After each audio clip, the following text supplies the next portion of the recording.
Olá, seja muito bem-vindo. Consulta ao Doutor está no ar. É um prazer estar mais um dia na sua companhia. Muito obrigada pela sua presença. Consulta ao Doutor chega naquele nosso horário marcado para a gente falar hoje sobre AVC, acidente vascular cerebral ou, como é popularmente conhecido, derrame. Gente, para a gente entender a importância de trazer esse assunto aqui hoje, o derrame é conhecido como a segunda principal causa de morte no mundo, como a terceira principal causa de incapacidade. Pois é, e se a gente parar para pensar que a cada 6 segundos uma pessoa morre por derrame no mundo, é muita gente, não é? É muita gente e temos formas de prevenção. A gente vai tratar aqui sobre os mais diversos olhares, combinado? Se você conhece alguém a quem esse tema possa interessar, gente, não hesite. Nós estamos em transmissão ao vivo através do nosso site www.hittv.com.br. Como você já sabe, esse programa é feito para você, mas também por você. Então, envie para a gente a sua dúvida, o seu relato, o seu questionamento para o nosso WhatsApp. 0 Operadora 11 3337 5886. Estamos aguardando pela sua mensagem, vem fazer parte aqui do nosso bate-papo, combinado? E temos, é claro, a nossa enquete acontecendo neste momento lá no nosso Instagram. Pega o seu celular e acessa o @consulta ao doutor. Diretor, coloca pra gente a enquete na tela. Para prevenir o AVC, o que é mais importante, na sua opinião? Manter uma alimentação saudável, praticar exercícios físicos regularmente, evitar o consumo de álcool e também de tabaco ou todas as alternativas acima estão corretas e são importantes aí para a gente prevenir um AVC, para a gente prevenir um derrame. Bom, para falar então sobre o nosso tema de hoje, recebo e apresento a vocês Vanderlei Cerqueira de Lima, que é neurologista e também neurocirurgião. Seja muito bem-vindo, doutor. Obrigado pelo convite de vocês. A gente que agradece a sua presença aqui com a gente hoje.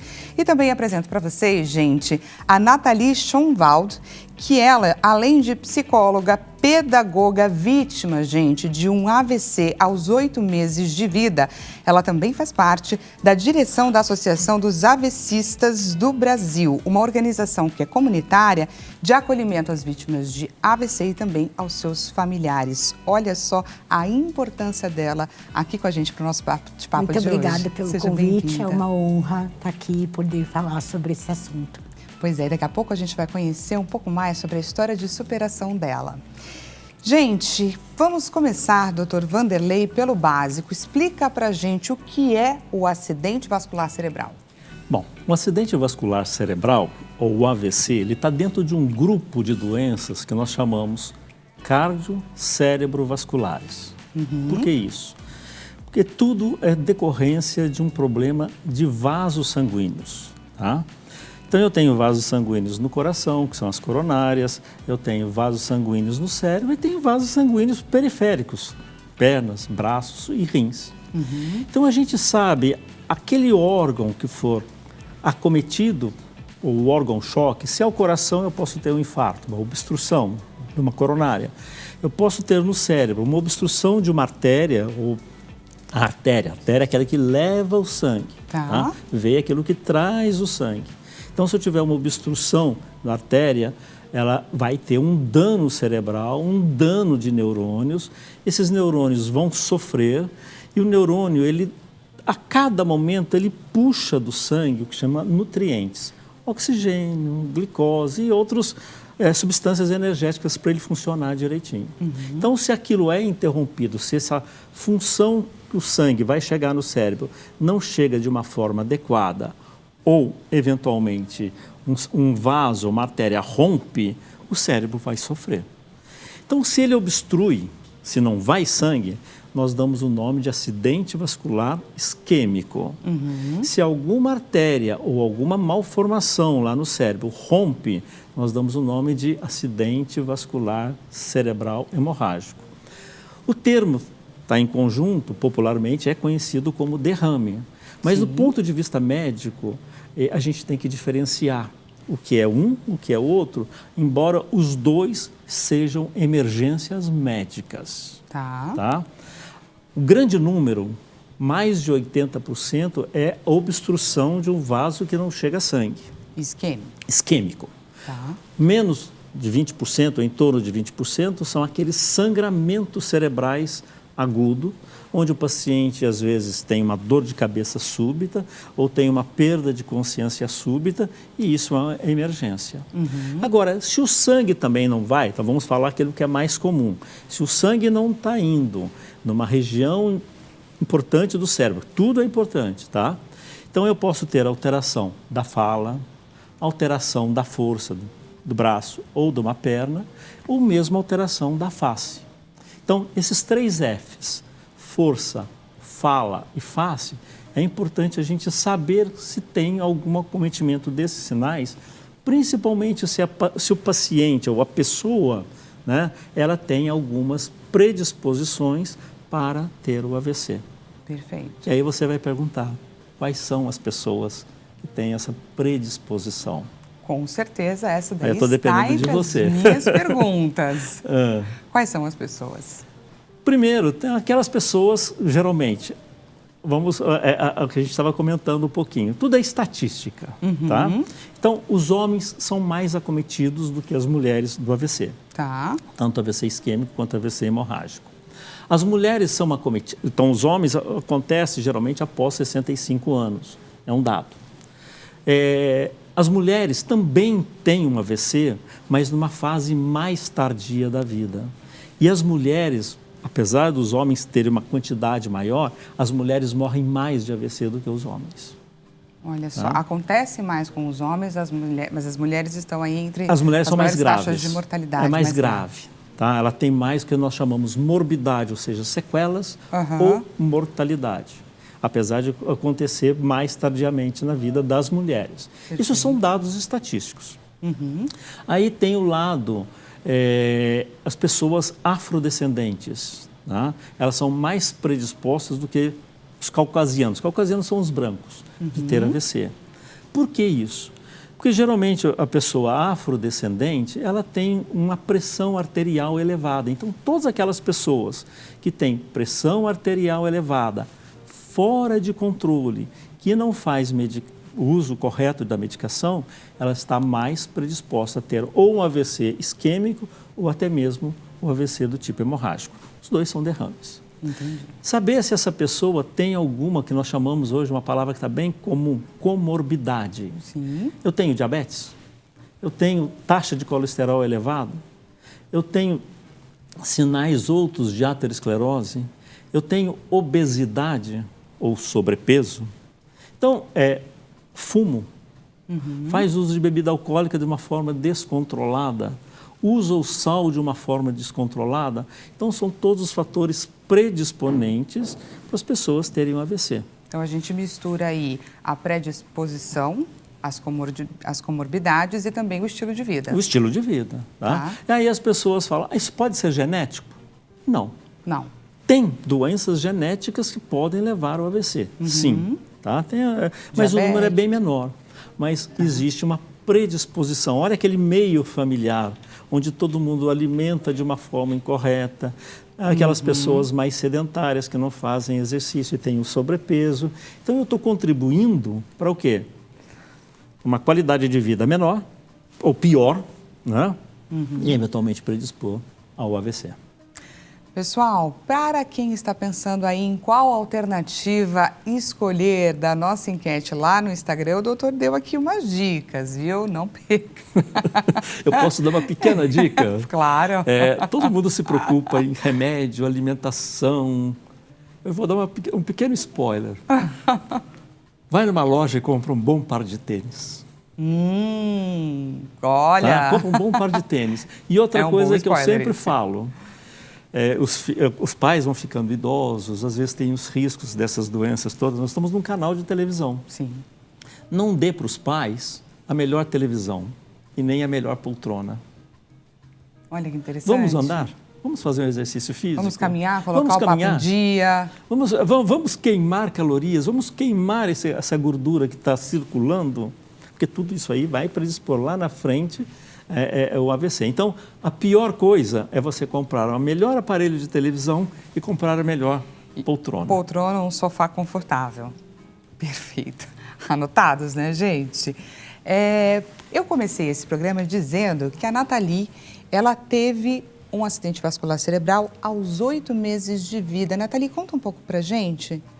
Então, na verdade, esse AVC veio de uma malformação circulatória, foi um AVC isquêmico. Então, ele atingiu a minha mobilidade do lado direito, que é uma hemiparesia, mas a parte cognitiva, graças a Deus, não foi atingida. Então, isso foi devido a essa malformação circulatória que eu tenho. Eu tive uma estenose na carótida, que acho que o Dr. Vanderlei pode explicar um pouco melhor depois. Sim. E aí causou todo esse AVC. Também tive um problema cardíaco chamado tetralogia de Fallot, e que depois foi descoberto que ele foi, junto com toda essa formação cardíaca, a causa desse AVC. A causa do AVC. Doutor, casos como o da Nathalie são raros? Não são comuns. Tá? Não são comuns. Claro que ela teve uma manifestação na infância. E isso ocorre, geralmente, no decorrer da vida. Tá? Aquilo que eu falei. As doenças pode ter recém-nascido que já tem o AVC, sim, se tiver uma malformação, não for diagnosticado naquele momento e não tiver o chegar o sangue no cérebro, ele vai sofrer e vai ter um dano. Então, dela aconteceu na infância. Isso é comum? Não é o comum. Tá? Então, a gente conta nos dedos no dia a dia isso que a gente acaba vendo. É uma história que é extremamente importante. Mas o mais importante é uma doença que chama-se aterosclerose. Então, a artéria é aquilo que leva sangue, que vem lá do coração, passa pelo pescoço, pela carótida, como ela falou, tá? E vai chegar em todas as artérias do cérebro, tanto na superficialidade quanto na profundidade, direito, esquerdo, superficial ou profunda. Perfeito. Então, com a idade passando, nós temos aumento de colesterol, aumento de outros triglicérides não bons. Nós vamos ter placas, chamadas placas de ateroma. Tá? Ateroma vai dar aquela palavra aterro. Então, vão se formando placas de gordura. Essa placa de gordura vai atrapalhar a circulação das hemácias e vai formar o quê? Um coágulo. Formando um coágulo, ele pode obstruir totalmente uma artéria ou parcialmente uma artéria. E aí não vai sangue e o cérebro vai sofrer e vai dar o AVC. Tá? Mas, às vezes, esse coágulo que passou ou está nessa placa, ele pode soltar e dar o nome de pequenos coágulos que nós chamamos êmbolos, que também vão obstruir as pequenas artérias dentro do cérebro. Então, aquele maior, no caso da Nathalie, foi na carótida, no pescoço. Então, ele é uma obstrução maior. É mais comum nas pessoas que têm distúrbio de colesterol, têm diabetes, têm hipertensão arterial, porque vai obstruindo com o tempo. Então, todo esse amarelinho aqui são placas de gorduras. E se o sangue não passar de uma forma fluida, de uma forma lisa, bonitinho, vai formar esse trombo. Trombo é o coágulo que está ali organizado. Se ele fragmentar, vai formar um êmbolo. E aí vai numa região do cérebro, ou dependendo, ou do lado direito ou do lado esquerdo. E eu sempre falo, todos nós, a grande maioria somos destros, escrevemos com a mão direita. Então, onde é que está o centro da fala? À esquerda. Então, se tiver um AVC, claro que depende da extensão, depende da gravidade, o quanto que foi lesado, se é superficial ou profundo, é melhor que aconteça do lado direito. Pelo relato da Nathalie, deve ter sido um lugar bem específico que não cometeu a fala. Ela está conversando conosco aqui de uma forma normal e não teve essa área eloquente. O que é a área eloquente? A área é extremamente importante, embora tudo é importante no cérebro. No meu caso, na verdade, ele não veio por essa questão de gordura, ou enfim, colesterol, tudo. Ele veio exatamente por essa malformação circulatória que deu na gestação da minha mãe. Então, já veio, enfim, já foram várias coisas. Vão se somando, são vários fatores que vão se somando. Exatamente. Entende? Mas a gente também tem que pensar nos pacientes jovens, as mulheres jovens, até mesmo na criança. Você sempre vai perguntar, olha que eu falei no afrodescendente. No afrodescendente tem uma doença que é muito comum, e a nossa população é uma mistura de raças. Sim. Tá? Mais de 50% nós sabemos que temos essa mistura de pessoas que vieram da África. Não vamos negar isso. Sim. Então, são pessoas que têm lá geneticamente uma doença chamada anemia falciforme. O que é isso? A hemácia, ela é redondinha, parece um disco. Na anemia falciforme, ela tem a forma de uma foice, como se fosse uma banana. Tá? E aí, essas hemácias que vão levando oxigênio, o sangue que vai levando todo o nutriente, ele vai ajudando a ter empilhamento dessas hemácias e pode obstruir. Pode acontecer em criança, pode acontecer no jovem, pode acontecer no adulto. Então, isso é uma doença que é genética. Mais comum no jovem, mais comum no afrodescendente. Perfeito. Tá? Vamos falar um pouquinho, doutor, sobre sintomas. Queria entender quais sintomas são esses. Então, sintomas é aquilo. Como é que você estava naquele momento? Tá? Você estava bem?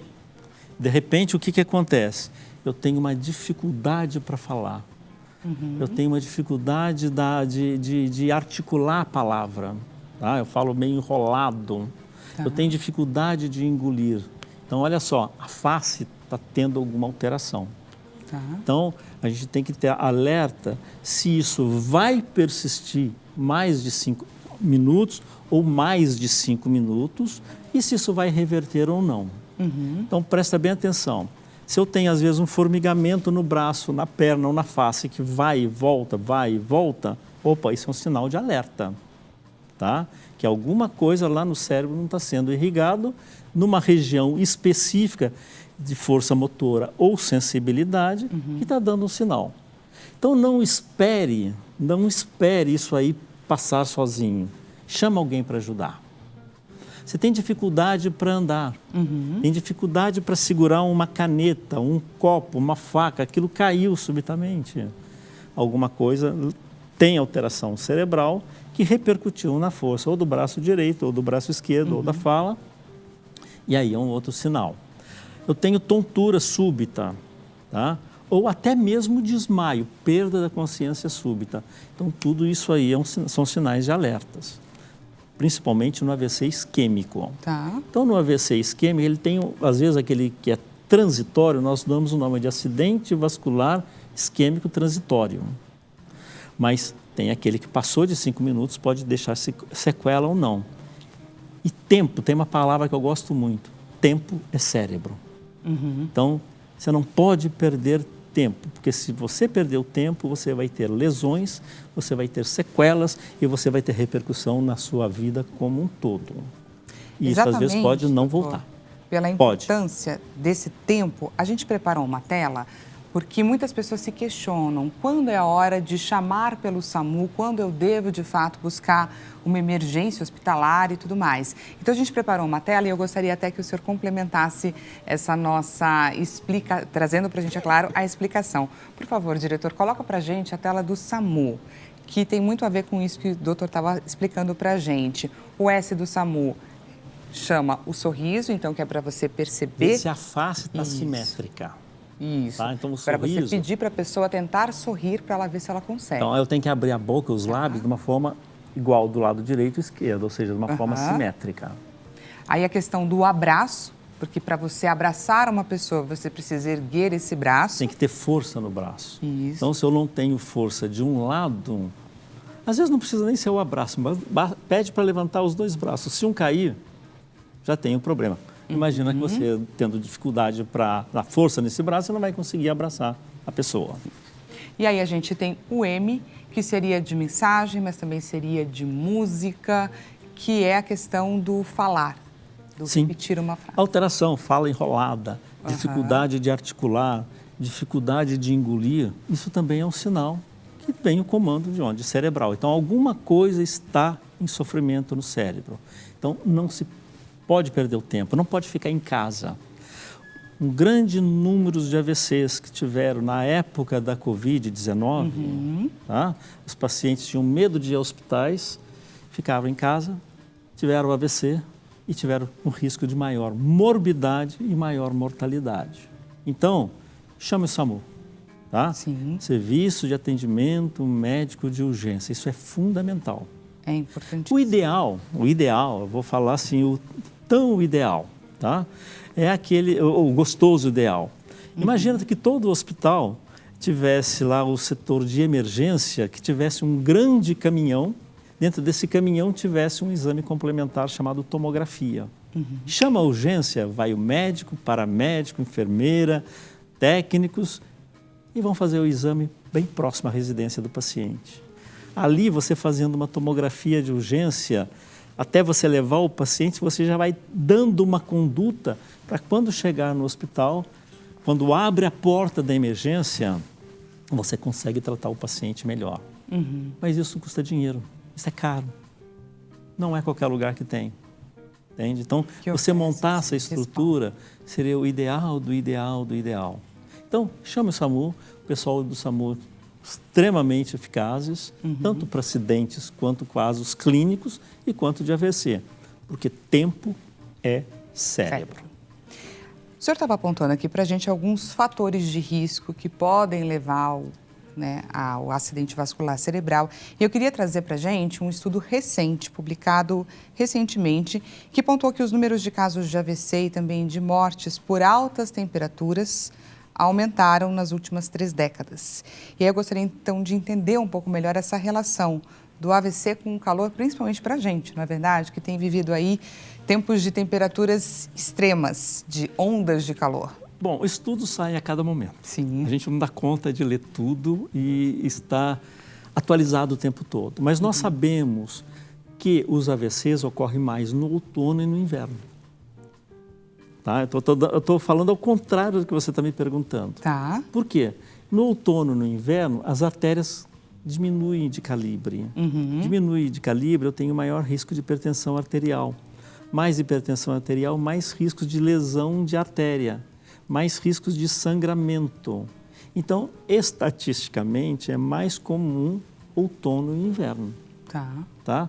Claro que esses estudos vêm, você vai falar, por que está no verão? No verão, altas temperaturas, você não se hidrata de uma forma correta. Se você não se hidrata, você não tem água suficiente, líquido.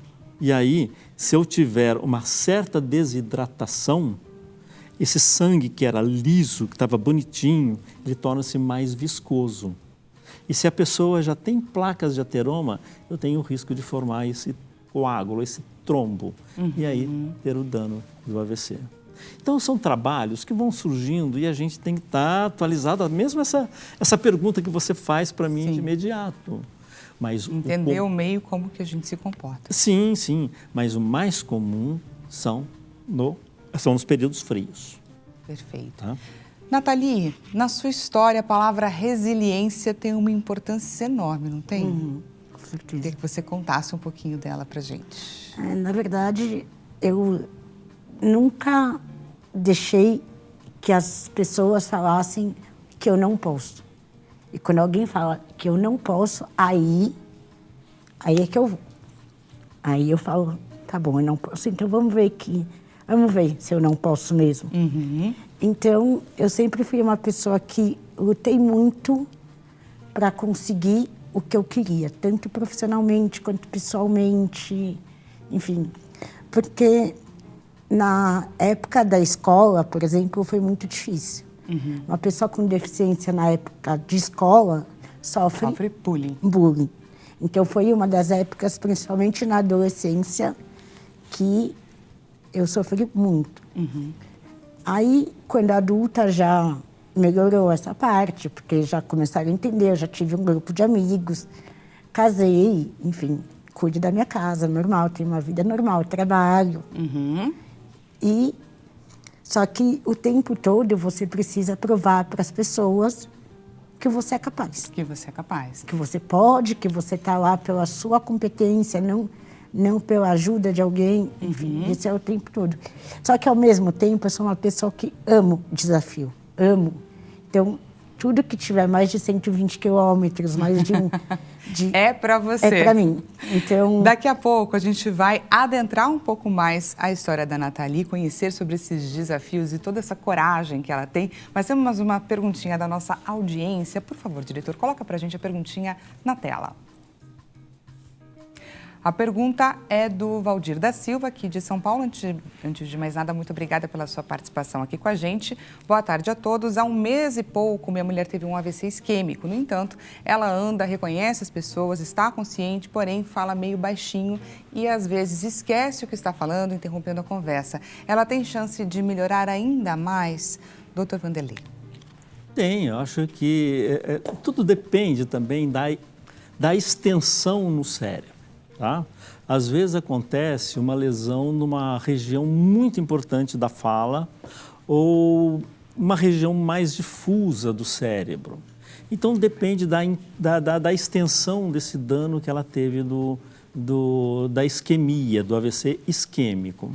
E não podemos esquecer que aqueles neurônios, eles sofreram. Mas, ao mesmo tempo, existe uma coisa que chama-se neuroplasticidade. Aqueles neurônios ao redor, daqueles que foram lesados, que não receberam sangue o suficiente e que foram danificados, aqueles neurônios ao redor, eles adquirem a função parcial, nem sempre total, ou aqueles neurônios do outro lado, são neurônios que tentam compensar nessa plasticidade, adquirindo aquelas funções que foram perdidas. Então, alteração da fala significa que ela fala baixinho, ou seja, ela não tem força, às vezes, para articular as palavras. Tem que saber também se o AVC isquêmico foi do lado direito ou do lado esquerdo. Como você está me falando que ela está conversando, está falando, eu acredito que a lesão tenha sido do lado direito, do cérebro, que é melhor do que se fosse do lado esquerdo, porque nós destros, o centro da fala é do lado esquerdo. Tá? Então, a chance de recuperar tem. E aí existe todo um processo de reabilitação no decorrer dos dias, dos meses ou até mesmo durante os anos. E para você que está gostando aqui do nosso bate-papo, a gente vai para um rápido intervalo e já voltamos com mais consulta ao doutor.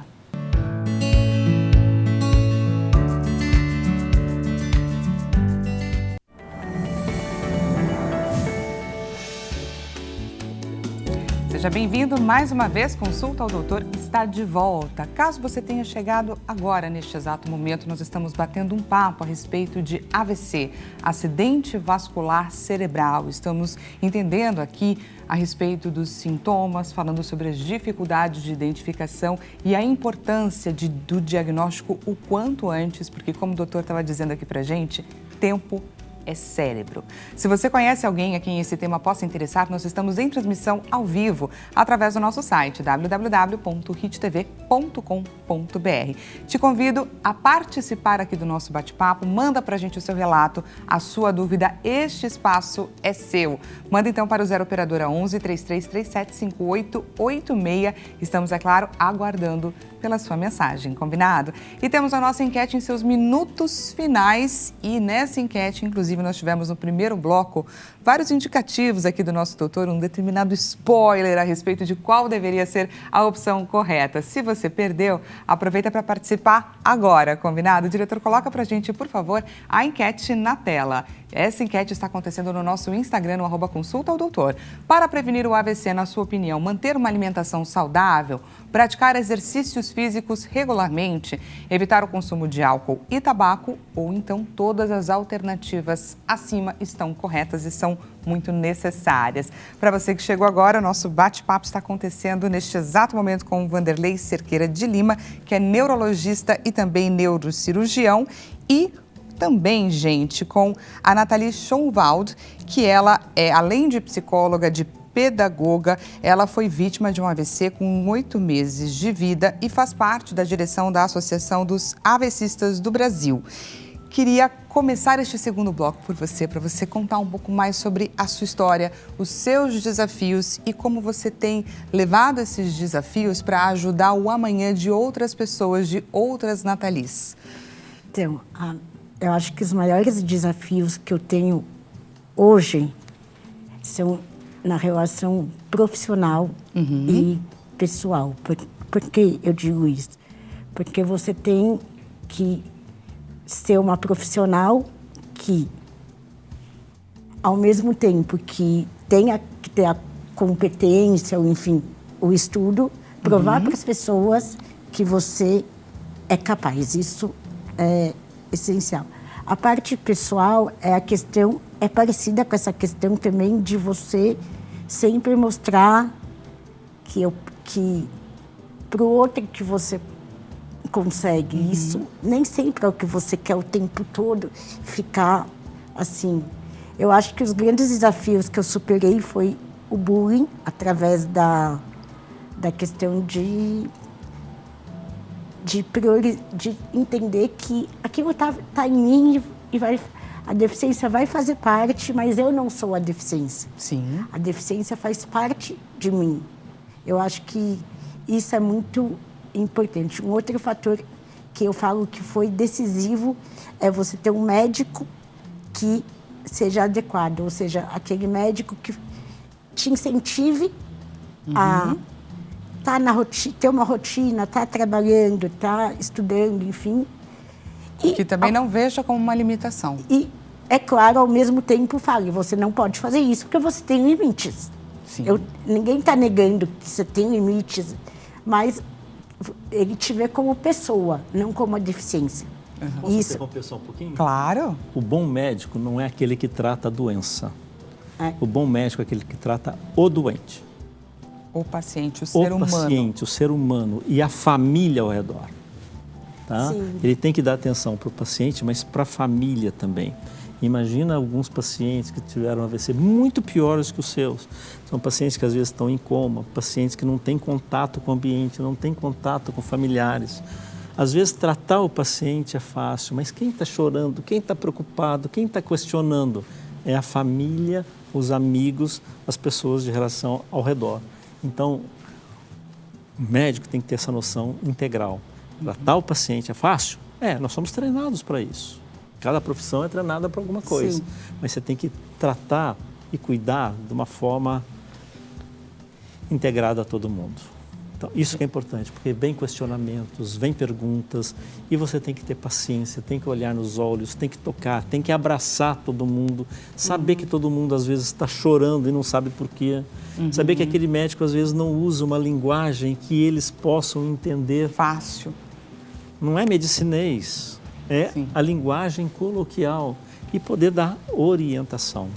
Então, tratar o paciente é fácil, o mais difícil é a família às vezes. E, Nathalie... Sim, até mas é claro que isso é importante, mas às vezes a família não tem aquela informação toda, chega num médico desesperado e fala assim, meu filho teve AVC, meu irmão teve AVC, o que eu faço agora?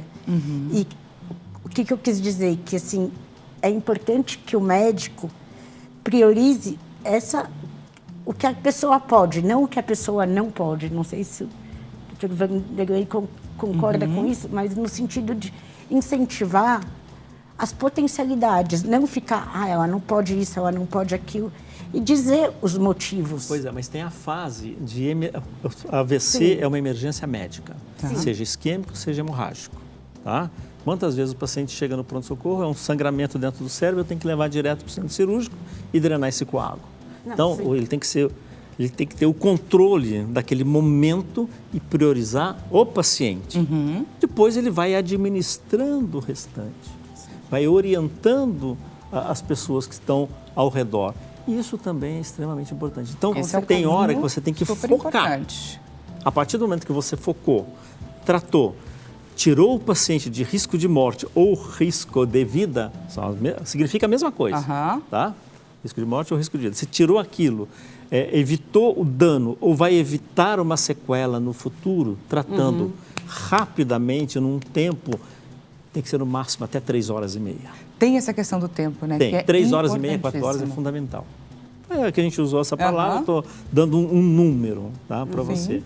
Então, a partir do momento que você faz aquilo, você consegue fazer o diagnóstico, examinar, a enfermagem examinar, os técnicos examinarem, levar para um exame, ou é tomografia, ou é angiotomografia, ou é ressonância, ou tem que levar para o centro cirúrgico, isso conta. Então, a partir do momento que você tratou aquilo que é, eu digo, medicina de guerra, a emergência, o resto depois você consegue administrar. E aí depende de cada profissional, da formação pessoal de cada um. Como que funciona esse tratamento após? É isso que eu estava... Esse tratamento após, eu acho que depende da formação, da religião, da consciência de cada um, tá? Então, é aquilo que eu falei, o bom médico trata a doença, mas o ótimo médico trata... O bom médico trata o paciente, aquela doença, mas o excelente médico trata a doença. Porque não pode esquecer que pode existir alguma sequela, menor ou maior, no paciente com AVC. Sim. Então, você tem que saber administrar tudo isso aí. Então, às vezes, você sozinho não consegue. Então, eu preciso de uma enfermagem, eu preciso de fisioterapeuta, eu preciso de fisiatra, eu preciso de um clínico, eu preciso de um fonoaudiólogo, eu preciso de um nutricionista, eu preciso de outros profissionais. Às vezes o paciente tem risco maior de infecções, ou pulmonar, ou infecção urinária. Então, é uma medicina integrada, tá? E aí inclui todo mundo, é multidisciplinar. E aí, aquele médico que é responsável pelo paciente, ele tem que saber administrar todo mundo ao redor. E todos terem a mesma conversa. Não pode ter ruídos. Eu acho que é assim. Alinhados, né? Todos alinhados, entende? Porque cada um quer fazer o melhor para o paciente. Sim. Mas vamos centrar num profissional que sabe coordenar, sabe administrar a orquestra. E, Nathalie, com esse olhar do paciente, queria que você contasse um pouco dessa sua história, porque, gente, Nathalie surfa, não é verdade? Surfo, eu peguei isso, essa história foi até meio repentina, porque eu estava na praia e eu falei, vou tentar fazer uma aula de surf, tipo, com aquela coisa de, tá bom, vou subir na prancha e descer. Meu marido com o coração na boca, né, porque falou, é doida, mas estou acostumada. Vou apoiá-la. Não, ele estava assim, ele saiu do outro lado da praia enquanto eu estava desse, assim, para evitar que... Ele já testou que a parte cardiológica dele estava ótima. E aí eu fui, aí eu gostei, aí eu comecei a fazer aula e aí foi. Aí você foi se aventurando. Aí eu fui me aventurando, aí já tô com prancha, aí começa aquela coisa maior de... Porque eu amo aventura, eu amo essa coisa de surf, rapel, também já fiz. Que bacana. Então... Nathalie, temos uma pergunta, inclusive, para você. Por favor, diretor, coloca para a gente a pergunta na tela. A pergunta é da Alessandra, aqui também de São Paulo. Muito obrigada, Alessandra, por fazer parte aqui do nosso bate-papo. Boa tarde. Nathalie, você você comentou que sua adolescência foi bem difícil por conta do bullying. Atualmente, você ainda sofre preconceito? Qual o seu conselho para quem está passando o que você passou?